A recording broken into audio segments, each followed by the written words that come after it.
Sejauh ini kan kita cuma berurusan sama individual atom ya. Tapi atom itu terikat satu sama lain. Atau cara lain untuk menjelaskannya mungkin atom itu selalu barengan. Kalau mereka nggak terikat, kita sebenarnya cuma akan jadi sekumpulan atom aja. Dan video ini nggak akan jadi. Nah, atom terikat bersama dan mereka membentuk molekul. Kita ambil sekumpulan atom, mereka terikat bersama terus membentuk molekul. Jelas nanti molekul nanti menyusun dan membangun struktur lainnya. Dan kalau kita mulai membahas soal kimia organik, kita harus punya sekumpulan atom, banyak karbon, hidrogen dan atom lainnya terikat bersama dan mereka akan membentuk protein. Terus protein akan berkumpul lagi dan mereka akan membentuk struktur organik. Dan kalau terus disusun struktur organiknya, lama-lama kita akan mendapatkan seseorang yang lagi merekam video YouTube. Jadi inilah dimana semuanya bermula. Atom terikat, bond. Mereka terikat bersama dan inti dari video ini adalah kita akan memikirkan berbagai macam cara sebuah atom bisa terikat dengan atom lainnya. Cara pertama yang katanya paling ampuh, paling powerful kalau menurut saya adalah dengan kita mengambil atom yang sangat ingin melepaskan elektronnya, sangat ingin, wants to give. Nah, terus kita punya elektron lain atau atom lain yang sangat ingin mengambil elektron, wants to take. Kita udah ngebahas ini sebelumnya ya. Atom yang pengen ngelepas elektronnya sangat ingin ngelepas karena dia pengen punya konfigurasi elektron yang stabil, ya kan? Semua elemen pengen kayak gas-gas mulia kan. Mereka semua iri banget sama gas-gas mulia karena gas mulia selalu punya 8 elektron kan di kulit terluar mereka. Jadi elemen mana yang pengen ngasih elektron?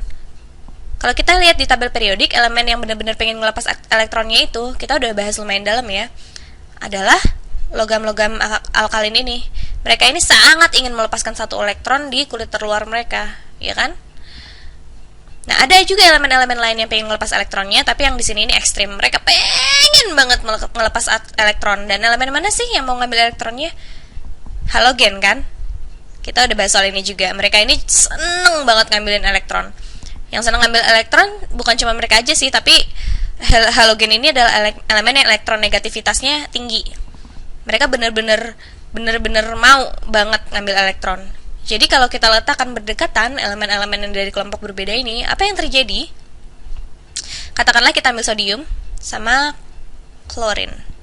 Sodium itu mereka akan memberikan rasa pada beberapa jenis makanan kita.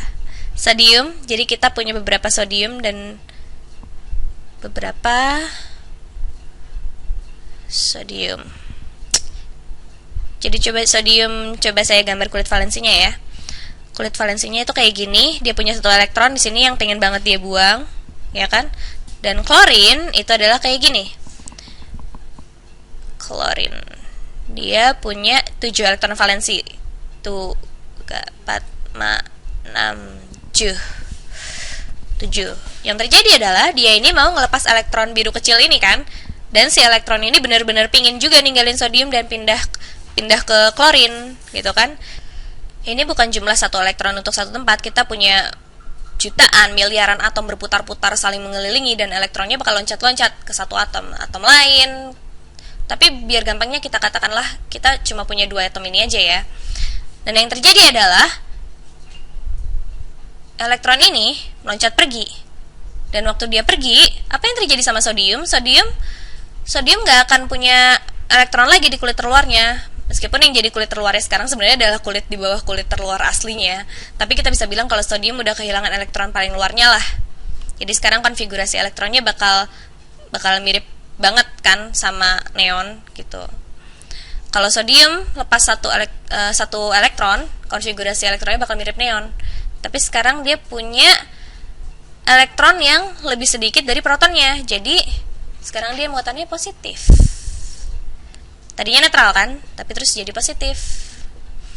Nah, sekarang klorin bakal kelihatan kayak apa? Ini saya agak nyampurin notasinya ya, tapi ini biar kalian ngerti aja. Jadi klorin sebelumnya punya 7 elektron. 1, 2, 3, 4, 5, 6, 7. Nah, Elektron yang tadi yang loncat ke klorin kan, jadi sekarang dia bahagia, dia kelihatan kayak argon kan sekarang. Kulit valensinya penuh, sempurna. Iya kan, si klorin ini. Nah, muatannya apa dong sekarang? Sekarang dia akan punya 18 elektron kan, bukan 17 lagi. Muatannya apa? Dia punya 18 elektron, 17 proton. Jadi muatannya negatif 1. Negatif. Tinggi sini. Dia punya muatan negatif sekarang karena dia dikasih elektron dari sodium tadi.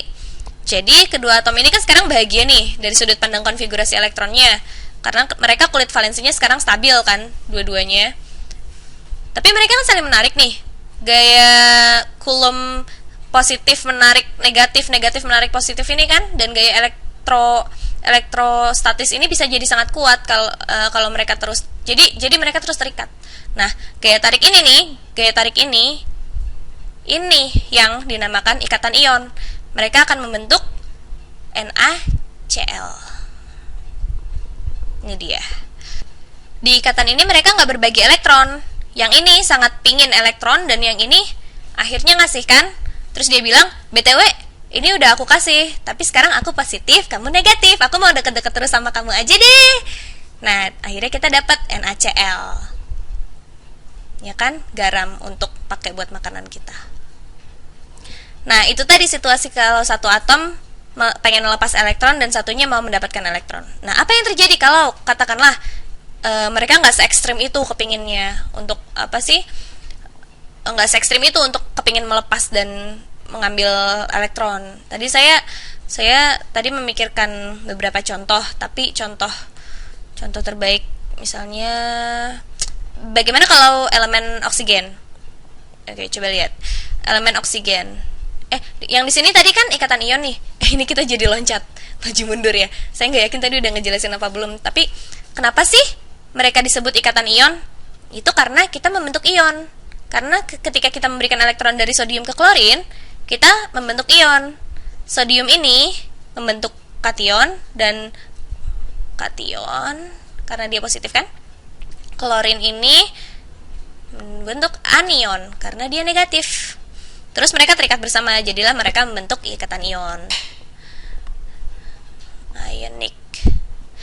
Nah, seperti yang saya bilang tadi, apa yang terjadi kalau kita punya dua elemen yang nggak terlalu berbeda dalam hal kepengen elektronnya, yang elektron negativitasnya sangat mirip.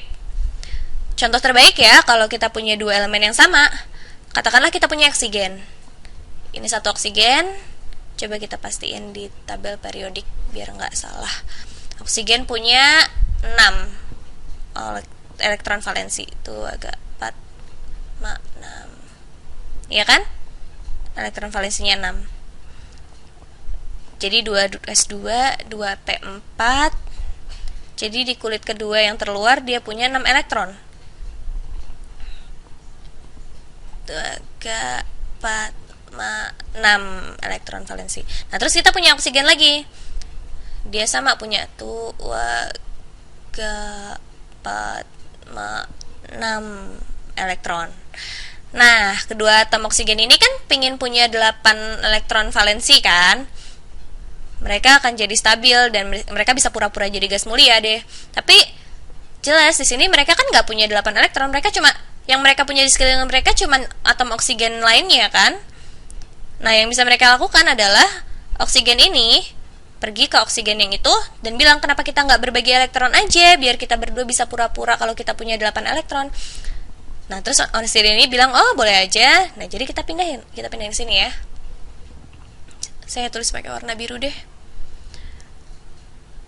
Oksigen pada kenyataannya nggak berubah warna loh ya. Ini bercanda doang loh ya.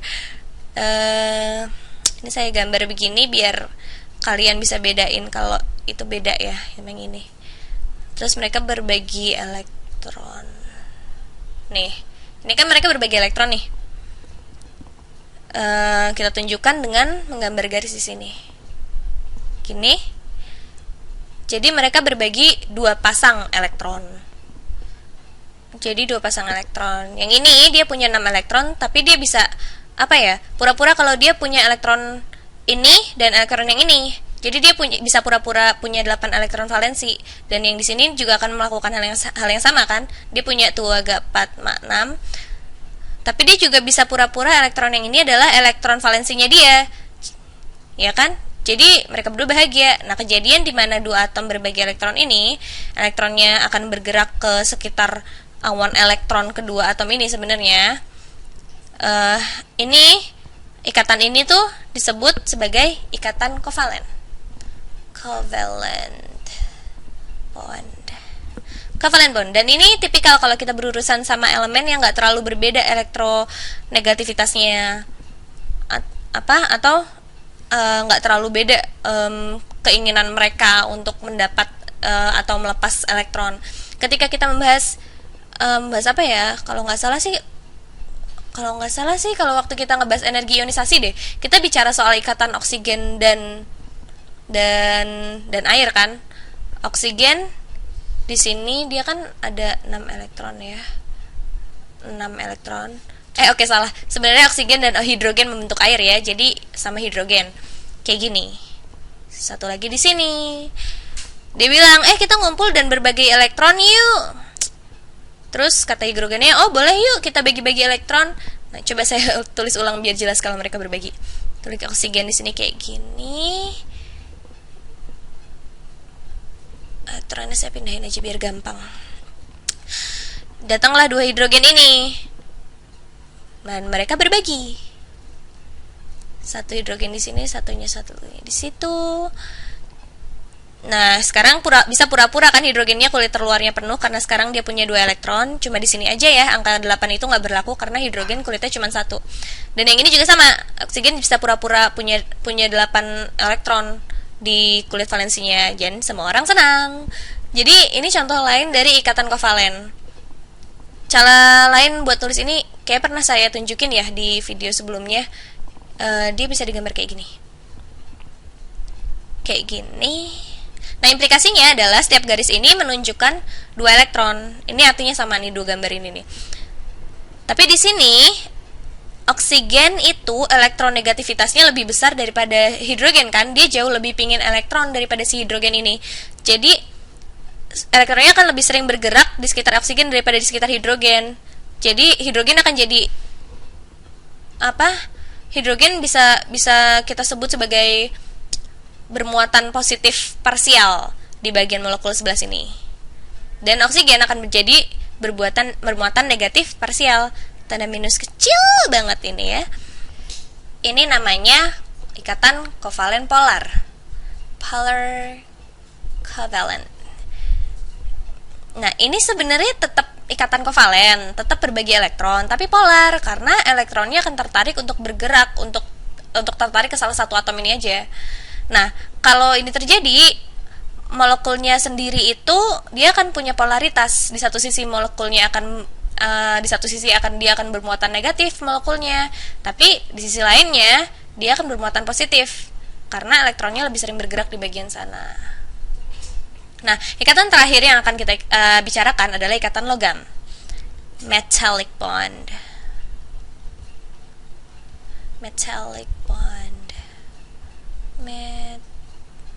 Ini ikatan metal. Ikatan logam. Beda sama metallic band ya, itu beda lagi, itu subjek buat video lain. Logam itu agak beda. Kita nggak bisa gambar elektronnya begitu aja, tapi yang terjadi adalah katakanlah kita punya besi. Kita punya beberapa atom besi di sekitar sini. Nah, kita kan udah simpulkan kalau sesuatu bisa dikatakan punya sifat logam atau bermuatan logam ketika mereka punya sekelompok elektron di orbital luarnya dan dengan senang hati mau ngasih elektronnya. Ya kan? Mereka sangat senang berbagi. Kalau kita kumpulkan mereka ini barengan, yang terjadi adalah mereka ini berbagi elektron. Jadi mereka akan jadi semuanya positif. Mereka semua jadi positif. Waduh, ini si atom-atom logam ini nih, mereka sangat-sangat komunal. Dan elektronnya cuma akan membentuk sejenis lautan di sekitar sini nih. E minus, E minus, E minus, E minus. Nah, karena elektronnya ini mereka yang tadi berbagi ini mereka membentuk lautan, mereka semua jadi bermuatan positif. Atom-atom ini jadi tertarik ke lautan elektron yang dibentuk oleh elektron mereka yang awalnya mereka saling bagi tadi. Ya kan? Nah, inilah yang sebenarnya membuat logam itu punya sifat punya sifat konduktif. Karena mereka tertarik ke lautan elektron ini nih, dan gampang bergerak akhirnya mereka. Ini membuat mereka gampang dibentuk. Karena kalau kita lihat di sini ya, ini intuitif sih sebenarnya, bukan kejadian persisnya, tapi ini bisa digerakin. Kita bisa bayangkan ini kayak ada puding elektron besar atau lem elektron yang besar. Jadi meskipun kita bengkokin, kita bentuk seperti apapun, dia nggak akan rusak atau patah. Ya kan? Coba kalau kita bicara soal garam. Mereka punya ikatan yang sangat-sangat kuat, tapi kaku. Kalian pernah coba ngebengkokin sebongkah garam? Yang ada kan malah patah kan? Gak ada elektron dia nggak punya elektron yang gampang dibentuk kayak di ikatan logam tadi gitu loh. Nah, jadi itulah 3 ikatan yang ingin saya jelaskan. Ini bakal sangat berguna karena di video-video selanjutnya apapun yang kita bahas itu pasti akan ada sangkut pautnya sama ikatan-ikatan ini. Kita akan bahas apa arti ikatan-ikatan ini dalam temperatur berapa mereka akan mendidih dan apa sih properti dari molekulnya itu sendiri ya. Sampai jumpa di video selanjutnya. Bye bye.